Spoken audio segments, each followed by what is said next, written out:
Welcome to the Speaking Podcast. You can find all our episodes on speakingpodcast.com. My guest, we're going to be talking about how to rewrite reality, becoming the author of the stories in your life. And I have the book, which I thoroughly enjoyed. And I've actually met my guest. We're part of a business group. So if you're interested in that, reach out to either of us and we'll be able to let you know a bit about that. But please welcome Shiraz. Thank you, Roy. Great to be here. Yeah, no, I'm kind of looking forward to this because just by reading it, it's we all kind of do our own journey. I suppose for me, it was like the speaking. I was very shy and speaking was kind of like, not for me. And then I overcame that and then kind of realized, okay, I told myself a story. So that's why I relate. But there's other stuff in my life that I'm kind of fighting with and everything. And maybe you might give me the solutions as we go through. But let's kind of let's get to know you a little bit better, kind of how you got onto this, your kind of upbringing.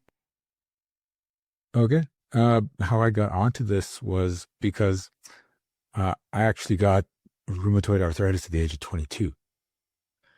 And at the time I was a bodybuilder. I was in the best shape of my life. And suddenly I couldn't work out. I was in too much pain. And the arthritis spread through my body until it was in every single joint. So there were like days where I couldn't eat because my jaw was so swollen. And so I had to sip my meals through a straw. So it was every joint and lots of pain. And I did everything you're supposed to do to get out of it, like medication, change my diet, supplements, trying method after method. Nothing seemed to work to change it, get rid of the arthritis. Until finally I worked with a mentor in a program called Combined Therapy.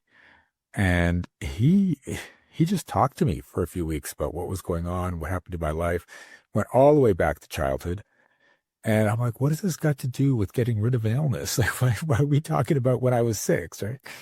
At the end of it, he said, you believe you're responsible for everyone in your life. And I'm like, no, I don't. Right? And he goes, yeah, I know you don't think that consciously, but from everything you've told me, the journey you've been through, you've created a belief that you need to be responsible for everyone. And I said, okay, I know I'm a responsible guy. I'm always the designated driver. I try to make sure everyone's taken care of, but being responsible for everyone just seems like a lot and overwhelming. And I said, and even if that was true, what's that got to do with arthritis?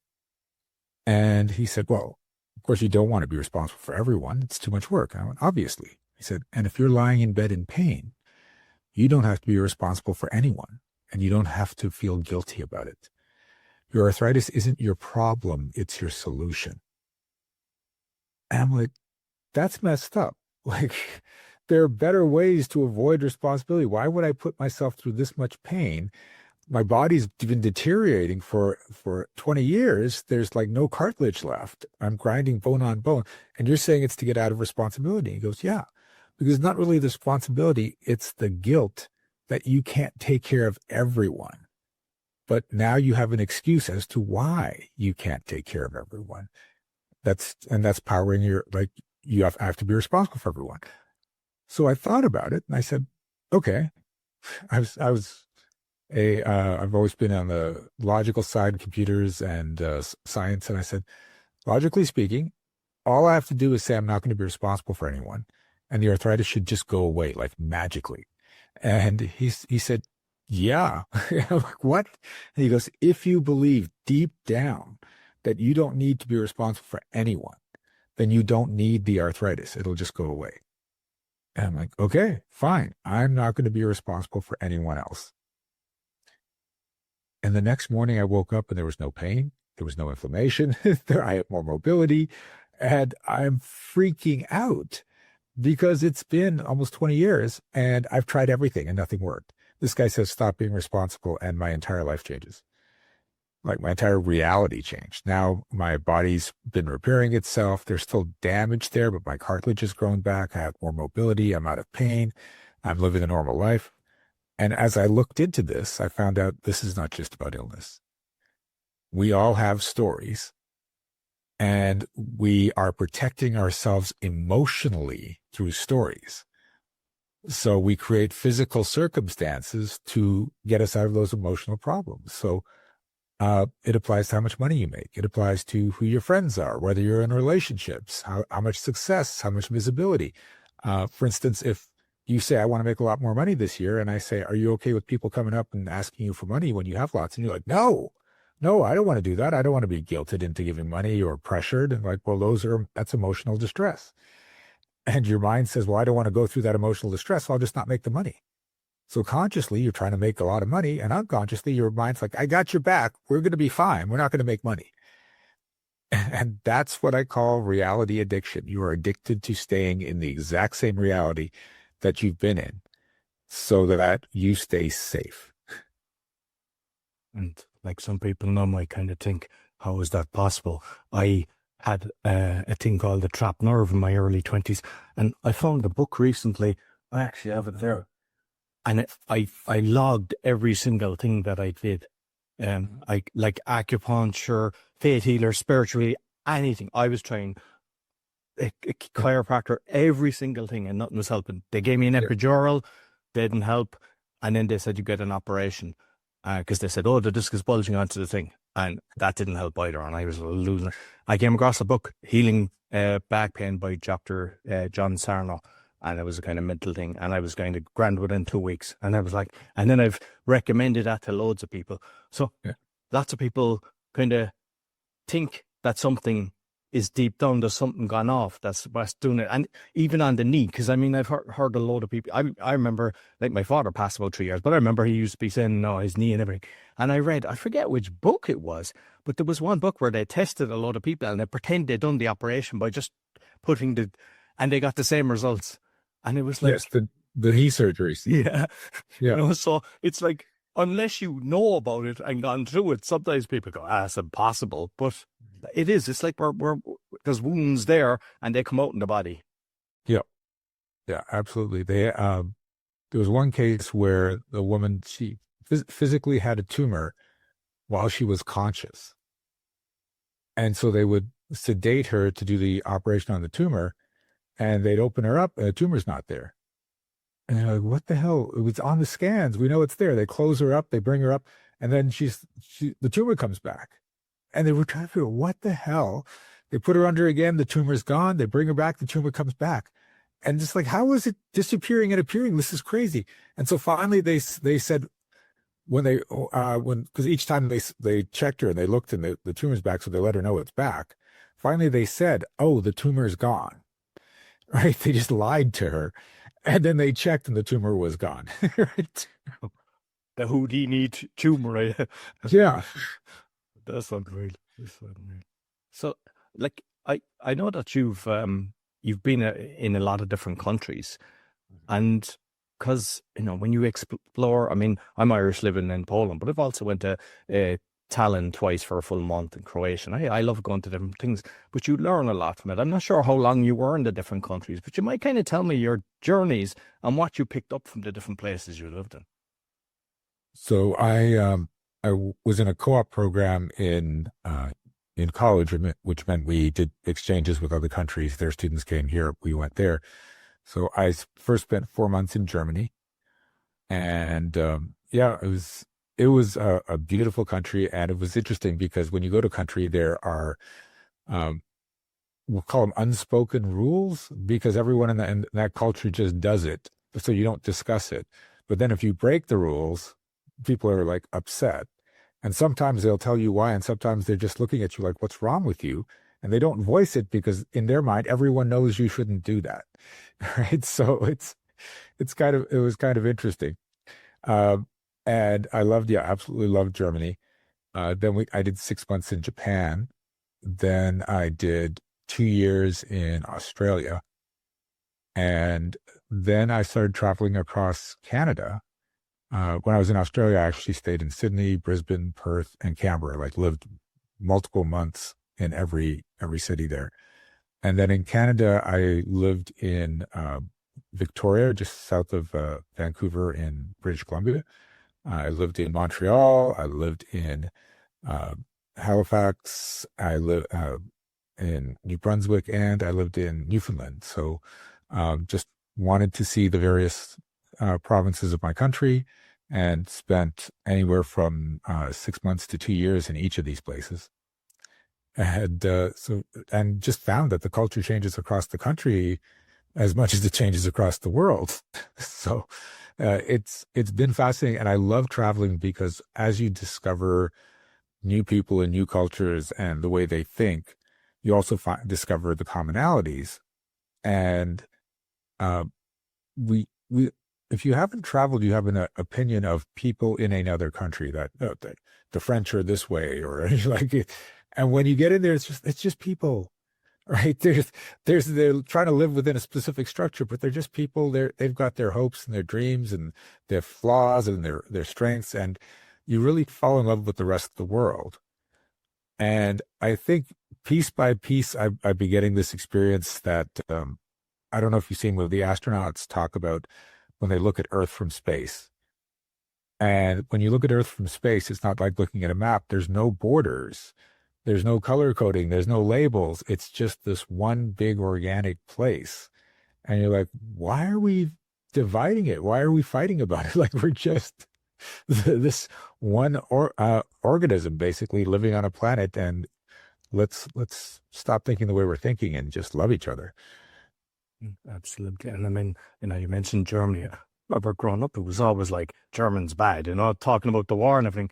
And Yeah. I went to Berlin, I don't know how many years ago, but they were lovely, beautiful, loved it. Then I went to Munich, same thing. It's like you're told the story. And with the French, it's a bit different because I was in France. They hate the English, and I've witnessed that. But as soon as they know you're Irish, then it's all good, and they're mad about you. But it's strange how we hear a story and then we just go along with it, and then there's hatred. It's all about it. And just kind of touch about the borders and everything, because that's another story I heard about you, that what you experienced, and then kind of your own story onto that when you were going through border control, because I thought that was fascinating as well. Yeah. So I used to get stopped at every border I crossed. It started when I came back from a vacation with my friends to Brazil. And after we went through customs, a border agent came up and said, "We need to ask you extra questions." And so I called to my friends and said, "Hey, they need to ask us all these extra questions." And he's like, "No, not them, just you." And I looked, and my friends are all white and I'm black. And I'm like, "Oh, okay." So after that, whenever I crossed the border, if I drove across the Canada-US border, if I flew to other countries, even coming back to Canada, I got stopped and asked extra questions. I got my person searched. I got my luggage searched. And it was frustrating. It sometimes was humiliating. It delayed things. It cost me money. And it was just my life every single time. And there was one time I even went to Spain, to Madrid, and I'd finally crossed the border without getting stopped. And I thought, hey, things are changing, things are looking up. Except then I'm in the city, and an undercover officer comes up and asks me for my passport. And I'm like, what is going on? And he looks at my passport and he says, "You don't have a visa." I'm like, "Well, I don't need a visa. I'm from Canada. Canadians don't need visas." So he goes, "No, you need a visa." So he takes me to jail.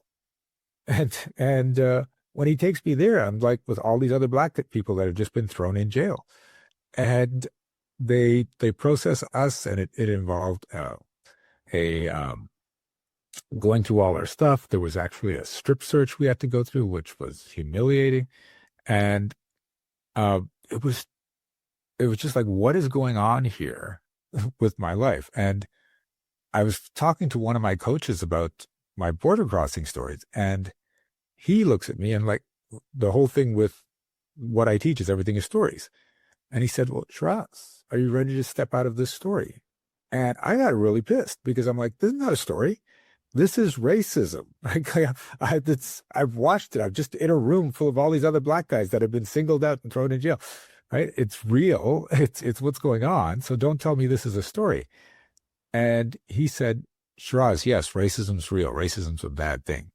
But what's going on with you is a story." And I'm like, "How is it a story?"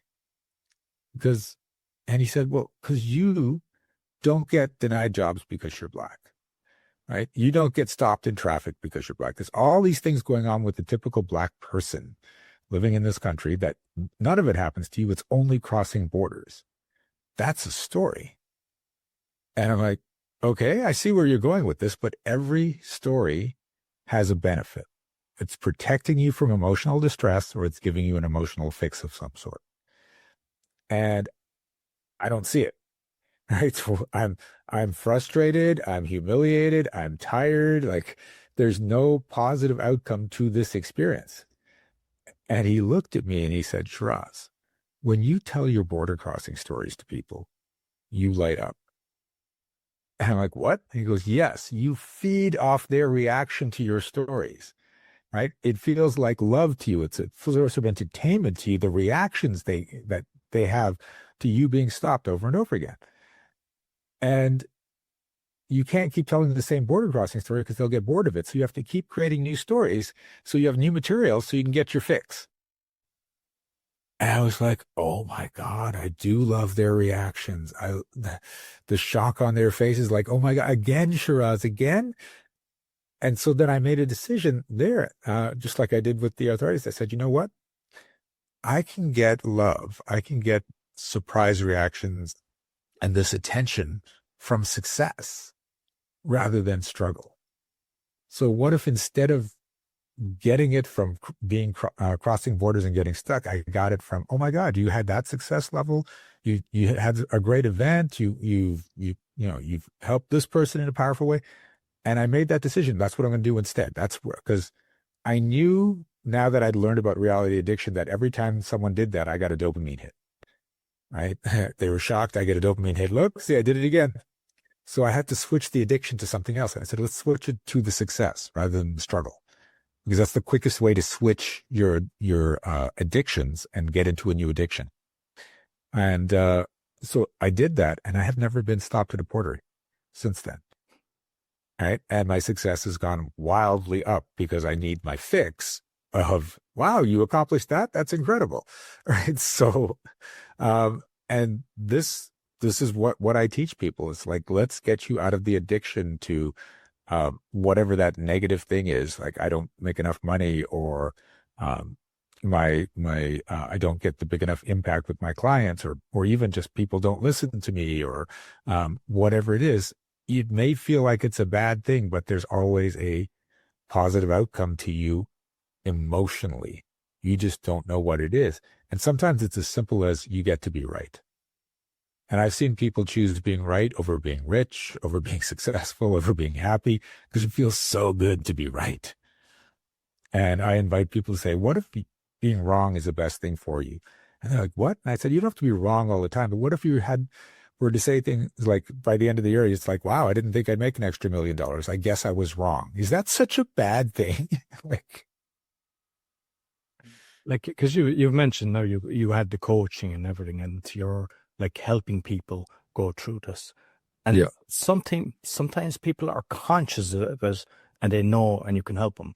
But how do you navigate when someone's not conscious of what's going on with them? So every consistent problem you've got in your life is the solution to an emotional problem you're not looking at. So if you look at that problem and say, what's the hidden benefit here? That can lead you to the actual issue. When I work with people and we look at that problem, I can tell when your conscious beliefs match your unconscious beliefs. It's a technique I learned. It's something I teach. And so you may be working with me and say, I'd like to make an extra $1 million this year. I'll say, no, you don't. That's not actually coming up true. And then from those truths and the unconscious lies, we'll call them, we can dig down to find out what the problem is. And so I've seen things like, it's unfair for some people to have a rich, cushy life while other people are struggling. That's a story that runs in a lot of people, especially heart-centered people. And if that story is running in you, then you won't make yourself have a rich, cushy life because you'll feel guilty about it, because how can you have that while other people are struggling? Right? Meanwhile, consciously, you're trying to make money. And the conflict causes, in the conflict, the subconscious typically wins out in that war, and you keep getting the same results. So when I have the conversation with you, I'll ask you a question like that. Is it okay for you to have that cushy life? And you'll say, of course it is. And I'm like, nope, that's not coming up true. So now we know a story that needs to shift. Or it could be, I hate paying taxes. So you're trying to minimize how much you pay in taxes. So you minimize how much you make, right? I've seen a lot of people that they don't want to outdo someone else in their life. I don't want to make more money than my sister because she'll feel less than. I don't want to make money easy and in big amounts when my parents work so hard. I feel like I'm disrespecting them. And these things all start coming out through the conversations. So what's been happening with a lot of people is you're trying to solve a physical problem. You're trying to strategize your way out of it. You're trying to use different, pricing methods or marketing methods, but that's not the problem. The problem is this emotional belief that you don't want to break because you feel you're going to feel horrible if you do. And once you've tackled the emotional belief, it's incredible because this, Einstein's definition of insanity is doing the same thing over and over again and expecting different results. And if you change the belief, you can go back and do the exact same thing and get a different result. It's amazing. I've watched it happen because now you're not self-sabotaging. And because I've heard you talk as well that your own finances, so you were stuck at a level. So this is coming from experience as well. That's why you're able to actually help people with that. Yeah, I was stuck at $100,000 for 20 years. Now, 10 of the years I didn't know about any of this stuff, but the last 10 years I had learned about it, but I didn't apply it to myself because I was still thinking it's got to be some sort of strategy. I've got to work with a different coach. I've got to take a different program. I've got to do my programs a different way. And finally, when I was working with a coach, we found out that when I was a kid, or actually a teenager, I actually had friends and family that said, we know you're going to be making millions. And I thought, that's amazing. And they said, yeah. And, you can have that house on the beach. You can be traveling the world. You can have the best life. And I'm like, oh, this sounds fantastic. And then they added, and then we get to come hang out at your house and swim in your pool. You can pay for us to fly with you because you got so much money. And my mind just freaked out. It's like, wait, what? I don't have to pay for all these people. And my mind made a decision that $100,000 a year is enough that I can live comfortably, but not so much that the masses will descend and expect me to pay for everything. And so that's what was happening for me for 20 years. And when I realized that belief was going on and I made this decision, okay, if they ask for money, I'm just like, no, right? Without feeling guilty, without feeling pressured. It's like, no, you can't have my money. I'm not going to spend my money on you. Now, that doesn't mean that's how I live all the time. There's times where I'm like, hey, you know what? It's on me because I feel good and let's do it, as opposed to feeling pressured or guilted. And as soon as I made that decision, that over the next year, I had $100,000 to my income. And then as I continued to now, do more work on me for other beliefs like that, I went to $1 million in sales the year after that. And it's powerful. It's incredible. Yeah. So I'm going to get vulnerable here now because this isn't something that I say out to people. Yeah. I mean, I've told them about my story about kind of losing it. And I built up, I had over 20 companies. I think I had my first million made by 31 or something like that. And then I had a load of real estate, lots of syndicates. And not only did I get wiped out, but I was personally liable for about 5 million. Cleared the decks, but I had accounts emptied umpteen times. I'm conscious that now I'm limiting myself. So I go from make it, that I've about a year of stuff, then it's gone. Yeah. Then I'm going for, and I'm conscious of it because, and I know I have seen so much corruption, and hence why, like City Awake, everything that I'm doing is exposing stuff. I've learned about sovereignty, about kind of protecting yourself. But I'm also conscious that as soon as I was making money, they emptied the account. And now I'm at a stage as I want to get past the level that I was before. But I know deep down the fear is there. And I really trying to figure out how to overcome it. And I'm sure you've met other people with it. So it's not just me that I'm kind of, I'm trying to figure out how to navigate that one. Because I'm conscious of it. Okay. So is it okay to have lots of money? Yes. That's not coming up true. Okay. So that's why you're making it, but you're not keeping it. Right? You're fully capable of making it. You've demonstrated that multiple times. But your mind is like, but we can't keep it. We got to get rid of it. So if you have money, okay, there's a few different things going on actually. If you have money, will people come for it? not people, because I surround myself with really good people, but Yeah. from experience, city, government, they tend to Okay. put their claws out. Okay. So you're trying to make sure they don't get their claws in it by getting rid of it first. Okay. No, it's stupid. I know. I conscious of that. Yeah. Okay. So are you willing to step out of the story that you have to get rid of the money before some institution or organization comes and gets it? Yeah. Yeah. Okay. You don't. When people, this is one thing we didn't mention is when I do this and people start to shift and their beliefs start to change, I yawn and I cough. Okay.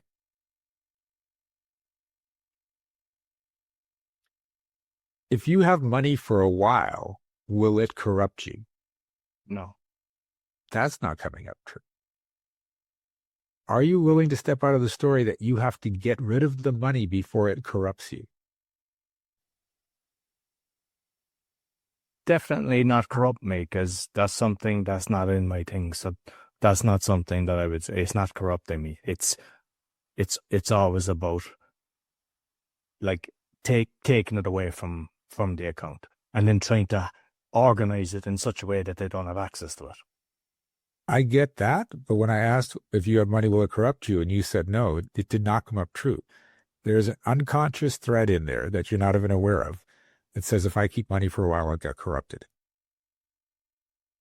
So And I find that extremely strange. And I'll tell you why. Because even when I was working in Ireland, I was bribed so many, and I wouldn't take it. They'd be going, hey, increase this contract and you get this. And I could not be bought. And even in anything, I can't be bought. No. And I get that. So at the same time, who's trying to buy you? The people with money. And your mind is like, well, the people with money, that's what they do. So if you have money, then you're like the people with money, and that's what they do. And your brain's like, I don't ever want to be like that. So let's make sure we don't keep the money. On the off chance that it might happen. This is the thing. It doesn't have to be certainty. It just has to be this little sliver of, on the off chance that that might possibly happen at some point, let's shut it down. So you're hitting the nail on the head there, because I have these talks with my business partner who's been coaching for like 40. And what he mentioned is, I talk about a few of the people I know that are extremely wealthy, and it's always about the bad side of the different things that they're doing. And he's saying that he made, like what you're saying there, there's an association that if I get wealthy, I'm going to become like them. Yeah. So are you willing to step out of the story that if you get wealthy, if you don't get rid of that money, you might become like them? Absolutely. And that isn't the story that I want. I know. Now here's the thing. That didn't actually shift. And when you answered me and you said absolutely, you went absolutely. No, I'm being totally honest. My friend, it's Arnold, who's the brain gym guy. He said that to me a few times. He's saying you're saying one thing and your head is doing the opposite. And he's caught me out loads of times. And I'm like, shit, what's this? Yeah. Because you're so passionate about not becoming like that, you're holding on to this belief. Because your mind thinks if I let go of the belief, suddenly it's going to happen, which is untrue, right? Because the belief is just keeping you stuck. It's like let's just get rid of the money because I don't want to feel that way of being that person that's greedy and is just trying to bribe people and to corrupt other people. So what happens is we got push energy and pull energy. So push energy is, I don't want this to happen. And this is where a lot of people are. I don't want to become corrupt. I don't want to be pressured. I don't want to be guilted. And so there's this push energy. And push energy locks you into the belief that you're in the situation you're in, because you think if I stop doing that, then the opposite will happen. Pull energy is where you're being pulled towards a great outcome. And so it's just like, hey, I'm going to have money and it's going to be fun and there's going to be so much freedom and I'm going to have so much joy. Now, you can only do one of these at any given time, right? So you can stop yourself from being corrupted or you can move towards joy. And so when you make the decision to stop being in push energy, now you can put all your energy into creating the joy of being wealthy, right? The fear is, okay, no, but if I stop doing push energy, then I'll be okay with being corrupted. No, it just means your attention comes off this, which is just locking things in place, stopping things from happening, and it could go fully into let's create the amazing life, right? And that's actually what can happen, but it's not what your mind thinks. And when you logically get this, that if I stop holding on to that belief, the opposite doesn't happen. It's like, if you're if one time when you were a kid, you were playing and you were by an unstable wall and the wall fell, and you ended up in the hospital, right? And you're like, oh my God, I had the scars from it, and I know walls are unsafe. You've created this belief that walls are unsafe.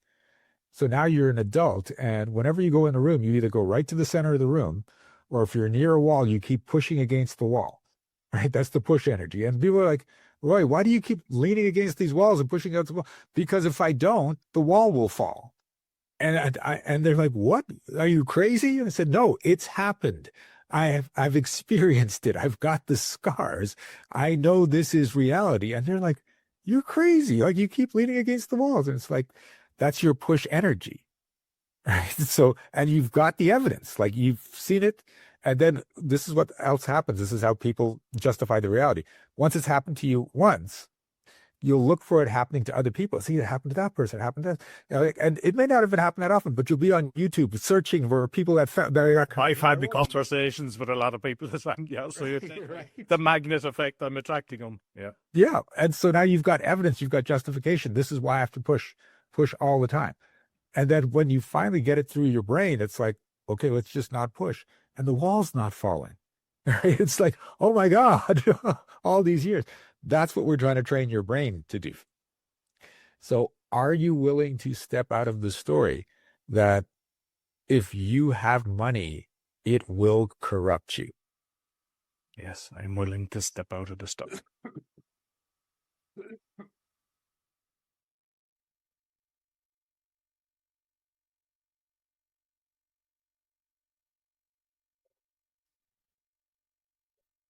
Ooh, yeah, that was a big one.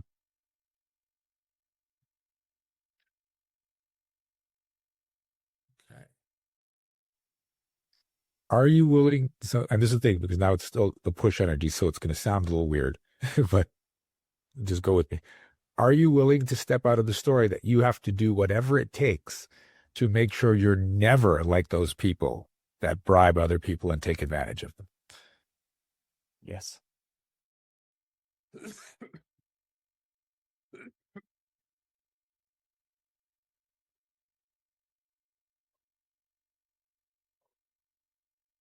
Ooh. Okay. Oh yeah, that feels a little better. How does that feel to you? It feels good. It feels like a release. Yeah. And that's it. See, and a lot of times the way you can gauge this is when I talk about this and I talk about those people, how emotionally are you invested in that? It's like, oh, I hate those people, right? That shows you something's going on, right? And when it lightens up to the point like, okay, that's who they are, that's what they've been taught, right? And then there's less emotional impact, and you want to just basically remove the emotional impact. Then you create freedom. I'm just curious because I'm constantly kind of reflecting on everything in life, questioning every belief system and everything. And I've had a few, I talked about my back thing, which was fairly bad because I had about 5 years of that. But I took my son to Turkey 2 years ago, I think, or 3 years ago. 2 years ago, actually, it was in May. And we were playing football, and then I was running along, just getting the ball. And next, I snapped my groin area, which can't be repaired. They said, if you're a professional star, you get it. And the next morning, I fell down the stairs, and I ripped my thing, right? And wow. And how I question it, I'm not sure you were, but I actually wearing a brace there, because at Christmas, my mom was there, my son was there. I said, we go painting. And I said, I have some other stuff out in the garage. And I slipped, and I fractured my back L1 vertebrae and pelvis. Yeah, I did it right. Wow. Okay. But I was talking with my friend Darryl. I was like, what I've noticed is it's always when I'm at my most relaxed. Is that something surfacing? Because it never happens when I'm deep in the woods trying to get stuff done and organizing things. It's always when I'm stepping away from everything. This is my time with my son. This is the time with my family. That's when serious injuries have happened to me. And I mean, I've done loads of things. I jumped out of by plane. I've been motorbiking for 5 years. I did Kung Fu for 8 years. Worst injuries are when I was kind of as chilled as ever. And I'm just wondering, is there a connection? Do you always have to be on guard? I suppose with what I'm doing, I'm attacked a lot. Okay. You know, like censorship even. I've been removed from every platform, and like TikTok's gone, 2 YouTube channels removed, as well as, I mean, I like the comments that I get, I just I ignore it, I report it, or I delete it. I don't let them get in. But at the same time, I'm conscious of people doing things like that in the UK or in other places, and they just lock them up. Yeah. So if you've created a story that you have to always be on guard whenever you're relaxed, you have to make sure something bad happens to say, nope, see, no relaxation for you, stay on guard. So are you willing to step out of the story that you have to always be on guard or something bad will happen? Yes, I'm stepping out of that story.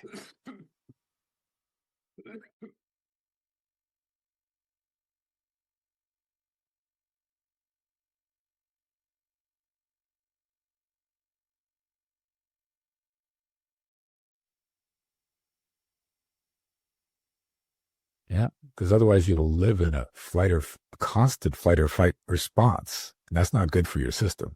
No, it's not. No, it's not. No. Yeah. Okay. Yeah. And it's interesting because people have this, there's a general story out there that if you don't worry about something, you don't care. And it's absolutely not true, because you cannot worry about it and still strategize about how to solve it. Right. So if it could be like, I have bills due at the end of the month. I don't know if I'm going to have the money to pay for it. So I got to be worried. And no, you could just say, okay, I don't have the money. Let's strategize how I can pay all those bills. And there's no worry in that. Right. So, and when you think about it, in which situation are you going to be more effective? The one where you're worried all month, am I going to do it? Am I going to do it? Oh my God. Or the one where you're calm and it's like, oh, why don't we try this? And hey, why don't we research this and then implement this? Like the worry actually makes things worse, but we've associated worry with caring. And we do that in a lot of aspects of life. And when you get out of it and say, okay, well, this is what's happening with other people, then you can say, from a strategy point of view, how do I navigate it so it doesn't happen with me? Right? With zero worry. And that's because one thing I advise people to do is take yourself out of you. It's amazing that if it happens to someone else, we go, oh, we'll just do this. And it seems so simple. Well, we'll just try this out. But if it happens with me, oh my God, what do I do? This is awful. Like we add this whole layer of emotion that stops us from being effective. So when you're trying to solve your problem, pretend you're trying to solve someone else's problem. And when you make it about someone else, it actually gets easier to solve the problem and get to the solution. Mm-hmm. Excellent. Yeah. And just, I mean, obviously you're dealing with a lot of clients. Yeah. Is there like some common patterns that people would, once they hear it, to go, "Ooh, that's me"? I mean, my story obviously has happened to other people as well. I know maybe not, but there's probably a few other things that people kind of go through the same. There are so many. And when I do workshops, like just yesterday, someone was talking about something and it was an issue I'd never heard before. And I'm like, really? That's what's going on with you? And, there were like a whole bunch of people in the room and the chat started to blow up. It's like, oh my God, I have that too. Oh, I have that too. And I'm like, I've been doing this for 10 years. No one's brought this up. And when someone does, all these other people have it. So, yeah, there's I've never really found anyone to have unique problems that other people don't have. It may be a slightly different flavor, like if it's about my mom versus my aunt versus, my boss, but there's a lot of just common problems out there that people are running the stories. And when you shift, if other people are hearing about what your story is, like in any given room, if I have like 100 people in the room, one person brings up a story, at least 50% of the room has that story. Usually around 80 to 90% of the people in the room have that story. It's incredible. That's fascinating. So Yeah. you're doing I mean, this will go out on the 25th. So you're doing an event this weekend, I believe, yeah? Yes, on the 27th, February 27th to March 1st. It's called Business Magic Live. And we're doing the event. It's for business owners that are looking to break that six-figure ceiling. So it's basically like me, where I was stuck at six figures for 20 years. It's like, I don't know what I'm doing wrong. What you're doing wrong may be nothing physically. You may be doing everything right, but your unconscious mind is like, nope, we're not going over six figures. That something bad will happen. So in the workshop, we are going to do a lot of work on your beliefs to remove as many as we can find that keep you from going over six figures and staying there. And as well, there's going to be business strategies on creating a six-figure business, because some people just don't have the skills, and you need both. You need the mindset and the skills. The thing I found, though, is if you don't have the right mindset, you can have all the skills and you won't use them. You'll use them badly. You'll forget, because your mind will just say, nope, I know this is going to work, but we're going to make sure it doesn't work. So that's what the event is all about, so that you come out in a mindset and with the skills to make a consistent six-figure business. And if you've already made six figures, the mindset shifting will take you to another six figures.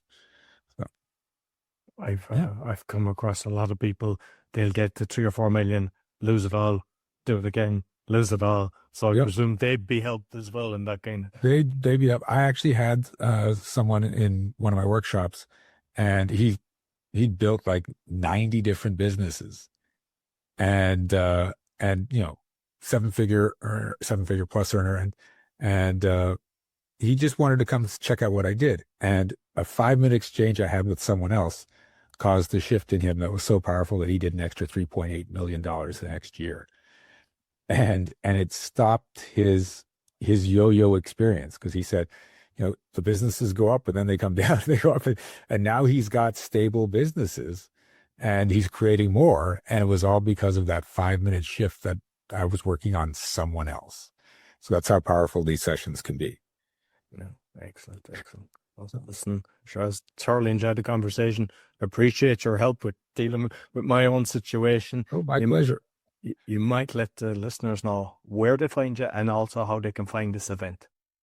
So you can go to energeticmagic.com, and the way to contact me is on there. The event information's in there. And I also do a monthly free workshop. And right on the homepage, you can find out how to join that workshop. In case you're listening to this after the event, you'll be able to come and experience for yourself what I just did with Roy, and see what shifts in your mind, see what shifts in your reality. No, excellent. I'll make sure I'll put the link spot on the audio and the video. And for those maybe just listening, I'd encourage you to actually watch the video on BitChute, YouTube, or Rumble, because he's got a fantastic background, like a Superman bookshelf and a nice painting as well. So, and this is the book for those that are thinking to get it. So I'll put the link as well on the platform to get that. But thank you very much, Shiraz. Thank you, Roy. That's all for the Speaking Podcast. You'll find all our episodes on speakingpodcast.com. You'll find everything about me. Scan the QR code, go to roycolin.com. And if you're looking for virtual assistance, go to va.world. Until next week, take care.